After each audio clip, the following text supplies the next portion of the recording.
Guys, welcome back to the channel. ಮೊದಲನೇದಾಗಿ ಎಲ್ಲರಿಗೂ ಕೂಡ ಯುಗಾದಿ ಹಬ್ಬದ ಶುಭಾಶಯಗಳು. ಬೇವು ಬೆಲ್ಲ ಎಲ್ಲದನ್ನು ಕೂಡ ಸರಿ ಸಮಾನವಾಗಿ ತಿನ್ನಿ. ಸಿಹಿ ಕಹಿ ನಿಮ್ಮ ಜೀವನದಲ್ಲಿ ಸರಿ ಸಮಾನವಾಗಿ ಇರಲಿ. ಸಿಹಿನೂ ಜಾಸ್ತಿ ಆಗೋದು ಬೇಡ, ಕಹಿನೂ ಜಾಸ್ತಿ ಆಗೋದು ಬೇಡ. ಅಂಡ್ ಹಾಗೆ ಇವತ್ತು ನಮ್ಮ ಹೊಸ ವರ್ಷನ ಹೊಸ ಹರ್ಷದಿಂದ ಪ್ರಾರಂಭ ಮಾಡಿ ಅಂತ ಹೇಳ್ತಾ, ಮೊದಲನೇದಾಗಿ ನಮ್ಮ ರಿಂಗ್ ಜನರಲ್ ಗಂತರ್ ಅವರ ಬಗ್ಗೆ ಮಾತಾಡೋದಾದ್ರೆ, ನಿಮ್ಗೆ ಗೊತ್ತಿರಬಹುದು ಲಿಟ್ರಲಿ ಗಂತರ್ ಅವರಿಗೆ ಯಾವುದೇ ರೀತಿಯ ಪ್ಲಾನ್ಸ್ ರಸಲ್ ಮೇನಿಯಾಗೆ ಕಾಣಿಸ್ತಾ ಇಲ್ಲ ಅಂತ ನೆನ್ನೆ ತಾನೇ ನಾನು ವಿಡಿಯೋ ಮಾಡಿ ತಿಳಿಸಿದ್ದೆ. ಅಂಡ್ ಈಗ ಬಾಡಿ ಸ್ಲಾಮ್ ನೆಟ್ ಅವರ ಅಪ್ಡೇಟ್ಗಳು ಬರ್ತಿರೋ ಪ್ರಕಾರ ಡಬ್ಲ್ಯೂ ಅವರು ಒರಿಜಿನಲ್ ಆಗಿ ಗಂತರ್ ಆಗಿ ರೆಮಿಸ್ಟೀರಿಯೋ ಅವರ ಮ್ಯಾಚ್ ನ ರಸಲ್ ಮೇನಿಯಾ 42 ಗೆ ಪ್ಲಾನ್ ಮಾಡಿದ್ರಂತೆ. ಸೊ ಅವರ ಒರಿಜಿನಲ್ ಪ್ಲಾನ್ ಏನಪ್ಪಾ ಅಂದ್ರೆ, ಗಂತರ್ ಅವರು ರೆಮಿಸ್ಟೀರಿಯೋ ಅವರನ್ನು ಕೂಡ ರಸಲ್ ಮೇನಿಯಾದಲ್ಲಿ ರಿಟೈರ್ಡ್ ಮಾಡೋದು. ಬಟ್ ರಾಯಲ್ ರಂಬಲ್ ಮುಗಿದ ಮೇಲೆ ನಮ್ಮ ರೆಮಿಸ್ಟೀರಿಯೋ ಅವರಿಗೆ ರಿಪ್ಸ್ ಇಂಜುರಿ ಆಗಿದೆ. ಅಂಡ್ ಅದಕ್ಕೋಸ್ಕರ ರೆಮಿಸ್ಟೀರಿಯೋ ಅವರು ಡಬ್ಲ್ಯೂ ಕಂಪನಿಯಿಂದ ಸ್ವಲ್ಪ ಬ್ರೇಕ್ ನ ತಗೊಂಡಿದ್ದಾರೆ. ಅಂಡ್ ಸದ್ಯಕ್ಕೆ ಡಬ್ಲ್ಯೂ ಬಳಿ ಗಂತರ್ ಅವರಿಗೆ ಯಾವುದೇ ರೀತಿಯ ಪ್ಲಾನ್ಸ್ ಇಲ್ಲ. ಅನ್ಲೆಸ್ ರಸಲ್ ಮೇನಿಯಾ ಅಷ್ಟೊತ್ತಿಗೆ ನಮ್ಮ ರೆಮಿಸ್ಟೀರಿಯೋ ಅವರು ಕ್ಲಿಯರ್ ಆದ್ರೆ ಮಾತ್ರ ಗಂತರ್ ಆಗಿ ರೆಮಿಸ್ಟೀರಿಯೋ ಅವರ ಮ್ಯಾಚ್ ನಮಗೆ ನೋಡೋದಕ್ಕೆ ಸಿಗುತ್ತೆ. ಅಥವಾ ಡಬ್ಲ್ಯೂ ಅವರು ಹಾಲ್ ಆಫ್ ಎ ಸಡನ್ ಗಂತರ್ ಅವರಿಗೆ ಹೊಸ ಅಪೋನೆಂಟ್ ನ ಹುಡುಕ್ಬೇಕಾದಂತಹ ಅವಕಾಶ ನಮಗೆ ನೋಡೋದಕ್ಕೆ ಸಿಗುತ್ತೆ. ಲಿಟ್ರಲಿ ಗಾಯ್ಸ್, ಏನ್ ಆಗ್ತಾ ಇದೆ ಡಬ್ಲ್ಯೂ ಅಲ್ಲಿ, ಎಷ್ಟೊಂದು ಇಂಜುರೀಸ್ ಗಳಾಗ್ತಾ ಇದೆ ನನಗಂತೂ ಅರ್ಥ ಆಗ್ತಾ ಇಲ್ಲ. ಆ ಕಡೆ ಸೆತ್ ರೋಲಿನ್ಸ್ ಅವರ ವಿಚಾರದಲ್ಲೂ ಕೂಡ ಸೇಮ್ ಸಿಚುಯೇಷನ್ ನಮಗೆ ನೋಡೋದಕ್ಕೆ ಸಿಗ್ತಾ ಇದೆ. ಅವರು ಕೂಡ ಬ್ರಾನ್ ಬ್ರೇಕರ್ ಅವರು ರಿಕವರಿ ಆಗ್ತಾರೆ ರಸಲ್ ಮೇನಿಯಾ ಅಷ್ಟೊತ್ತಿಗೆ ಅಂತ ವೆಯ್ಟ್ ಮಾಡ್ತಾ ಇದ್ದಾರೆ.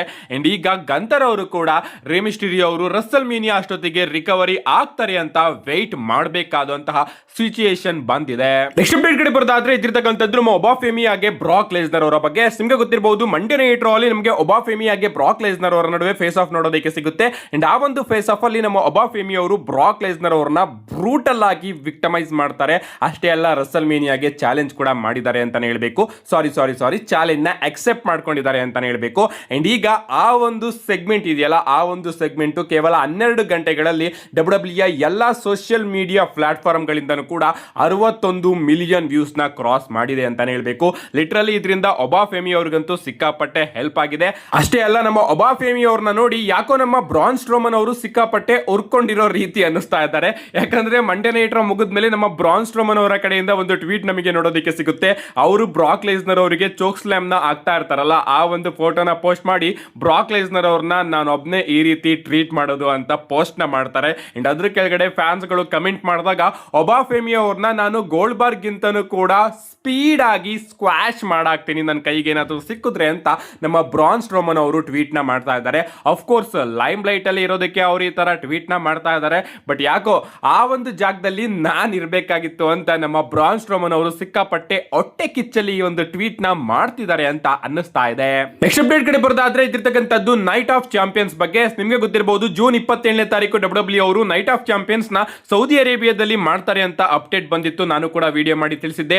ಅಂಡ್ ಈಗ ನಿಮಗೆ ಗೊತ್ತಿರಬಹುದು ಮಿಡಲ್ ಈಸ್ಟ್ ಅಲ್ಲಿ ವಾರ್ ನಮಗೆ ನೋಡೋದಕ್ಕೆ ಸಿಗ್ತಾ ಇದೆ. ಅಂಡ್ ಅದರಿಂದ ಪ್ರಾಬಬ್ಲಿ ಆ ಒಂದು ಶೋ ಕ್ಯಾನ್ಸಲ್ ಕೂಡ ಆಗಬಹುದು ಅಂತ ತಿಳಿಸಿದ್ದೆ. ಅಂಡ್ ಈಗ ಡಬ್ಲ್ಯೂ ಅವರು ಸೌದಿ ಅರೇಬಿಯಾದ ಗವರ್ನಮೆಂಟ್ ಬಳಿ ಕೇಳ್ತಾ ಇದ್ದಾರಂತೆ ಈ ಒಂದು ಶೋ ಬಗ್ಗೆ ಏನಾದ್ರೂ ಅಪ್ಡೇಟ್ ಕೊಡಿ ಅಂತ. ಬಟ್ ಆ ಕಡೆಯಿಂದ ಯಾವುದೇ ರೀತಿಯ ರೆಸ್ಪಾನ್ಸ್ ಬರ್ತಾ ಇಲ್ವಂತೆ. ಅದಕ್ಕೆ ಈಗಾಗಲೇ ಡಬ್ಲ್ಯೂ ಅವರು ಬೇರೆ ವೆನ್ಯೂನ ಹುಡ್ಕೋದಕ್ಕೂ ಕೂಡ ಶುರು ಮಾಡಿದಾರಂತೆ. ಸೊ ನೈಟ್ ಆಫ್ ಚಾಂಪಿಯನ್ಸ್ ನೋಡೋದಕ್ಕೆ ಸಿಗುತ್ತೆ, ಬಟ್ ಸೌದಿ ಅರೇಬಿಯಾದಲ್ಲಿ ನೋಡೋದಕ್ಕೆ ಸಿಗೋದಿಲ್ಲ ಅಂತ ಅನ್ಸುತ್ತೆ. ಬೇರೆ ಕಡೆ ಡಬ್ಲ್ಯೂ ಅವರು ಈ ಒಂದು ನೈಟ್ ಆಫ್ ಚಾಂಪಿಯನ್ಸ್ ನ ಈಗಾಗಲೇ ಶಿಫ್ಟ್ ಮಾಡೋದಕ್ಕೆ ಟ್ರೈ ಮಾಡ್ತಾ ಇದ್ದಾರೆ. ನೆಕ್ಸ್ಟ್ ಅಪ್ಡೇಟ್ ಕಡೆ ಬರೋದಾದ್ರೆ, ಲಿಟ್ರಲಿ ನನಗಂತೂ ಈ ಒಂದು ವಿಚಾರನ ಕೇಳಿ ಸಿಕ್ಕಾಪಟ್ಟೆ ಶಾಕ್ ಆಯ್ತು. ಡಬ್ಲ್ಯೂ ಅವರು ನಿಮ್ಗೆ ಗೊತ್ತಿರಬಹುದು ಓಪನ್ ಆಗಿ ಸ್ಟೇಟ್ಮೆಂಟ್ ನ ಕೊಡ್ತಾ ಇದ್ದಾರೆ. ನಾವು ಯಾರ ಬಗ್ಗೆನೂ ಕೂಡ ತಲೆ ಕೆಡಿಸ್ಕೊಳ್ಳೋದಕ್ಕೆ ಹೋಗೋದಿಲ್ಲ, ನಾವು ಬರೀ ನಮ್ದನ್ ಮಾತ್ರ ಯೋಚನೆ ಮಾಡ್ಕೊಂಡು ಕೂತಿರ್ತೀವಿ ಅಂತ.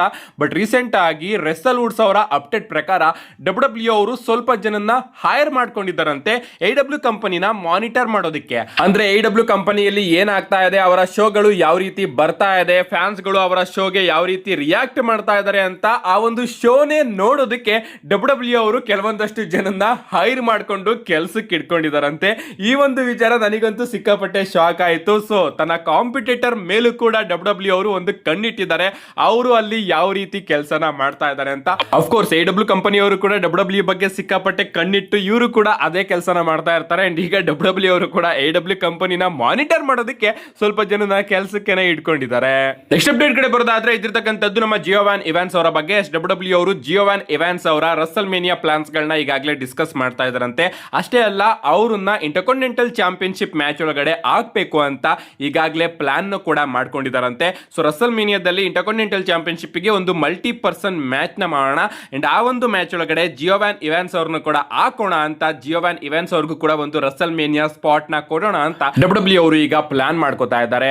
ನಮ್ಮ ನೆಕ್ಸ್ಟ್ ಅಪ್ಡೇಟ್ ಕಡೆ ಬರೋದಾದ್ರೆ ಇದಿರ್ತಕ್ಕಂಥದ್ದು ಟ್ರೈಬಲ್ ಚೀಫ್ ರೋಮನ್ ರೈನ್ಸ್ ಹಾಗೆ ಸಿಎಂ ಪಂಕ್ ಅವರ ಮಂಡೇ ನೈಟ್ ರಾ ಪ್ರೋಮೋ ಬಗ್ಗೆ.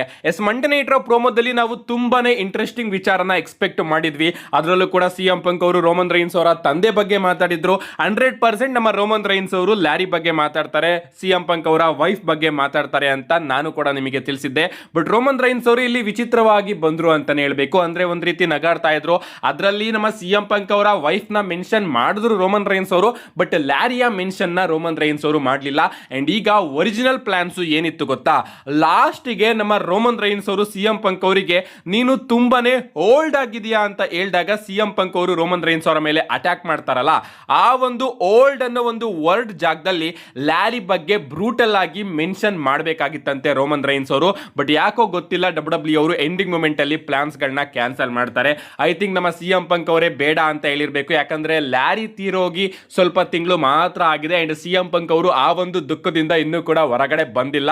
ಸೊ ಈ ಟೈಮಲ್ಲಿ ಲ್ಯಾರಿಯ ಮೆನ್ಷನ್ ಸಿಎಂ ಪಂಕ್ ಅವರಿಗೆ ಇಷ್ಟ ಆಗಿಲ್ಲ ಅಂತ ಅನ್ಕೋತೀನಿ. ಅದಕ್ಕೋಸ್ಕರ ಆ ಒಂದು ವರ್ಡ್ ನ ನಮ್ಮ ಸಿಎಂ ಪಂಕ್ ಅವರೇ ಬೇಡ, ಹೇಳೋದು ಬೇಡ ಅಂತ ತಗ್ಸಾಗಿರ್ಬೇಕು.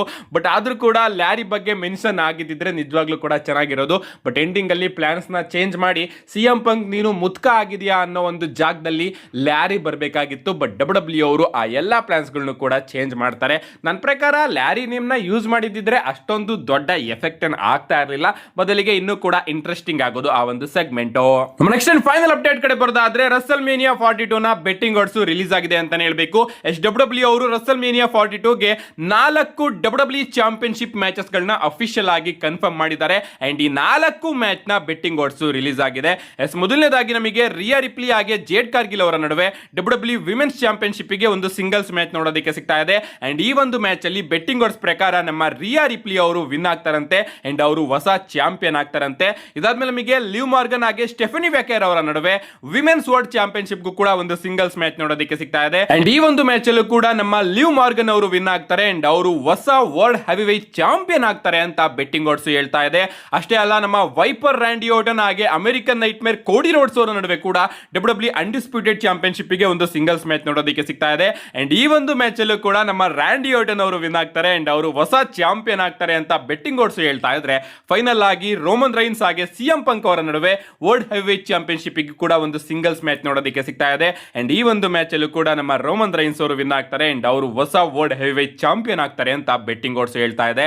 ಸೊ 4 ಚಾಂಪಿಯನ್ಶಿಪ್ ಮ್ಯಾಚ್ ಅಲ್ಲೂ ಕೂಡ ಹೊಸ ಚಾಂಪಿಯನ್ಸ್ ಕ್ರೌನ್ ಆಗ್ತಾರೆ ಅಂಡ್ 4 ಮ್ಯಾಚ್ ಅಲ್ಲೂ ಕೂಡ ಬೆಟ್ಟಿಂಗ್ ಆಡ್ಸ್ ಚಾಲೆಂಜರ್ ನೇ ಸಪೋರ್ಟ್ ಮಾಡ್ತಾ ಇದೆ. ನಿಮ್ಗೆ ಅನ್ಸುತ್ತೆ ಗಾಯ್ಸ್, 4 ಮ್ಯಾಚ್ ಅಲ್ಲೂ ಕೂಡ ಟೈಟಲ್ ಚೇಂಜ್ ನಮಗೆ ರಸಲ್ ಮೇನಿಯಾದಲ್ಲಿ ನೋಡೋದಕ್ಕೆ ಸಿಗುತ್ತಾ? ಆ ರೀತಿ ಏನಾದ್ರೂ ಆದ್ರೆ ಲಿಟರಲಿ ಒಂದು ರೆಕಾರ್ಡ್ ಆಗುತ್ತೆ ಅಂತ ಅನ್ನಿಸ್ತಾ ಇದೆ. ನೋಡೋಣ, ಇದ್ರ ಬಗ್ಗೆ ಏನಾದ್ರೂ ಅಪ್ಡೇಟ್ ಬಂದ್ರೆ ತಿಳಿಸ್ಕೊಡ್ತೀನಿ, ರೆಕಾರ್ಡ್ ಇಲ್ವಾ ಅಂತ. ಒಟ್ಟಿನಲ್ಲಿ ಬೆಟ್ಟಿಂಗ್ ಆಡ್ಸ್ ಪ್ರಕಾರ 4 ಚಾಂಪಿಯನ್ಶಿಪ್ ಮ್ಯಾಚ್ ಅಲ್ಲೂ ಕೂಡ ಟೈಟಲ್ ಚೇಂಜ್ ಆಗುತ್ತಂತೆ. ನಿಮ್ಮ ಅನಿಸಿಕೆನ ಕಮೆಂಟ್ ಮಾಡಿ ಅಂತ ಹೇಳ್ತಾ, see you guys in my next video.